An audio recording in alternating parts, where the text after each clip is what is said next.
আচ্ছা, এবার হলো এক্সপেরিমেন্ট নাম্বার 2, ঠিক আছে? এটা হলো driving mechanism of flexible rapid, ঠিক আছে? ওকে, শুরু করা।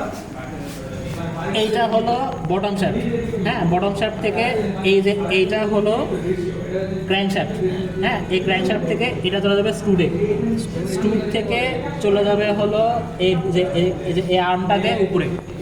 এইটা হলো র্যাক, এই যে র্যাক, আচ্ছা, এই যে র্যাক দেখা যাচ্ছে আমার। র্যাক, ঠিক আছে?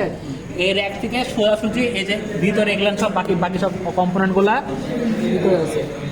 একবারে এদিকে কানেক্ট, এই যে এটা হলো ছবি, এই যে র্যাক ভিতরে চলে যাচ্ছে, এই যে এই জিনিসগুলা হলো কানেক্টিং আর্ম, এগুলো সবই হলো ভিতরের মধ্যে, এগুলো দেখা যায় না। একবারে এই যে হুইলটা এটা দেখা যাচ্ছে, এবং এই যে এই স্টিলের এই যে এটা হলো র্যাপিয়ার টেপ, ঠিক আছে? এই র্যাপিয়ার টেপটাই আগায় যায়, এই রিসিভার র্যাপিয়ার যেটা সেটাকে আগায় দেয় বা ক্যারিয়ার র্যাপিয়ারকে আগায় দেয়। প্রত্যেক দুই সাইডে এই দুইটা একই সেম সিস্টেম আছে। ঠিক আছে।